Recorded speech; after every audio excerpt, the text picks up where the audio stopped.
So in this video we're going to go over 8 mistakes to avoid when starting out in a new allotment. Let's get straight down to it. So number 1 is to not grow what you eat. It's really easy to get carried away and excited when you start a new allotment, finding all the different seeds and different fruit and veg varieties and jumping into the deep end and trying to grow everything or just things that you don't eat on a day-to-day basis. It's not to say that experimenting isn't a good idea. You can gradually introduce different fruit and veg into your diet. A second mistake to avoid when starting a new allotment is not planning the space out in advance. When you first get an allotment, it tends to be in a poor condition and need to be dug over and work to be done on it. There's certain factors that we need to take into consideration. I don't just mean planning where different vegetables are going. I mean, what is the light conditions? Where does the sun rise? Where does the sun go down? Are there shady spots? Would be better for shade loving plants and vegetables. Do you have any heat traps? Do you have any areas which are prone to flooding and being waterlogged? These are all considerations we need to take in when starting out and planning our allotment. Number 3 on the list of mistakes to avoid is planning access. When you start a new plot, you will probably have a bare bones print of what you want to do for the allotment. One of the key considerations is to look at pathways between the different veg beds, access for a wheelbarrow. You need to try and avoid standing over the soil and compacting it because that has a negative effect on the growing conditions. Do you have grass pathways? Can you fit a mower, a strimmer? Can you access all the different areas of your plot? Can you easily get a wheelbarrow in order to put manure and compost on top of your veg beds? These are all considerations that we need to make sure we do when starting our new plot. Number 4 is not composting. First get a plot, the first thing which comes to mind is what are we going to grow, but a consideration that needs to be made is composting. We're going to have a lot in the autumn months. We have a lot of dead leaves, we have a lot of dead plants, we have a lot of dieback, so that needs to be all considered for composting. In the summer months, the spring summer months for growing, we're going to have a lot of vegetation to cut back, a lot of trimmings. The reason why this is a mistake when starting your allotment not to consider composting straight away is because it helps aid in keeping the allotment itself tidy, so it gives you free compost. Once you get compost nailed down and you work out the mechanics of composting, you get a really good compost which you can then put back onto the plot, which then improves your growing season. 5 is not protecting your crops. As the season commences, a key factor that we need to take into consideration is protecting the crops. When I say protecting the crops, we need to make sure that we use netting to protect certain crops, and we need to look out for aphids, all your common garden and allotment pests which will attack new plants. So are we going to be looking to go fully organic? Or are you going to use pesticides? Bearing in mind that pesticides have an adverse effect on the wildlife and ecosystem, I personally look to go fully organic and natural. I don't want to damage the wildlife. I want to work in conjunction with the wildlife. Another consideration for protecting our crops, have we got free, well-draining soil?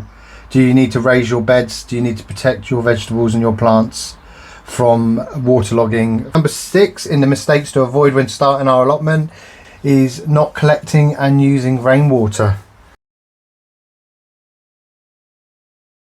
Rainwater is better for the plot. It's free. You can harvest it from sheds, greenhouses, outbuildings, just using water butts.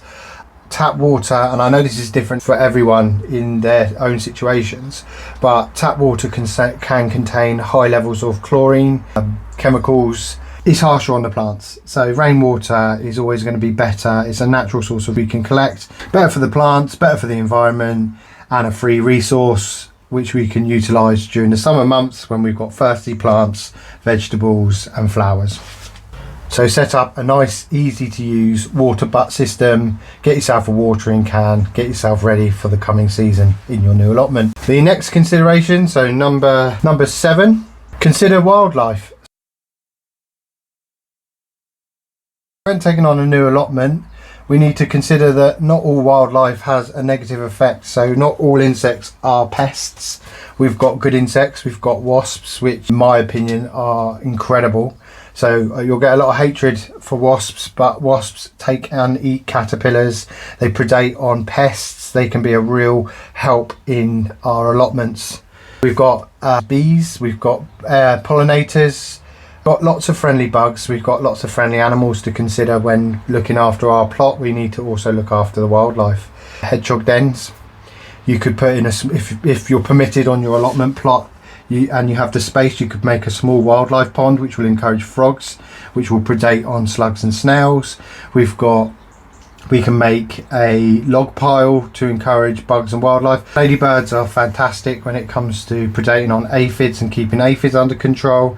And then finally, number 8 is kind of a mixed bag, so we'll go through this one quickly. Consider time constraints. One of the common mistakes, and a mistake I made on a previous plot before starting this series on our new plot, coming back after a few years, is it takes time. So we need to consider the constraints on us outside of the allotments, like having a family, children, sports clubs, schools, work commitments, weekend commitments, family life. All these are key factors that we need to consider, because the allotment will take up time in the winter. At the moment is winter here.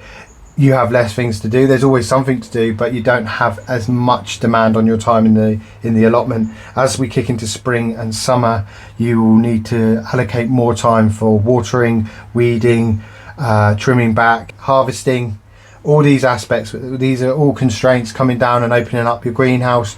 Considering the time constraint could lead to feeling overwhelmed, and even in some cases stopping your allotment or not keeping up with the jobs you need to do. So allotments are a long game. They're not a short time. You can't expect to come in and have everything perfect. It's one of those things where we're always learning, we're always adapting, we're always changing our plans. It's good to have plans, but they do change. I've changed my layout for this plot 3 times over Christmas already. It's just one of those things. But staying consistent, keeping a list of what jobs need doing, knocking those jobs off each week, and planning and preparing to keep a record of your progress. Now, I've got a YouTube channel now. I've taken on this allotment, and I'm recording from the start of taking over this abandoned allotment, and I'm going to follow it through each year. So I have a video record. I even have you lovely people who subscribe and join me each week for my allotment diaries to keep me accountable. But keeping a record of your progress will help you to work out what went well each season and what didn't, what grew well, what didn't grow so well, what did you use, what did you have too much of. I mean, for example, courgettes. When you first grow courgettes, you don't actually realise how many one plant can produce. Did you waste anything which you grew? So maybe that can be left off in the next season. Keeping progress in a diary or just making notes will help keep you motivated, will help keep you positive, and it will also give you that ability to look back and reflect on your growing season. That's it for the top 8 mistakes to avoid when starting a new allotment. I hope you found that interesting. I hope that was quick and precise and just gave you an idea of certain things if you're starting an allotment that you can avoid. If you like this video, like it, share it, subscribe to the channel and join me on my allotment diaries, and we can do this together.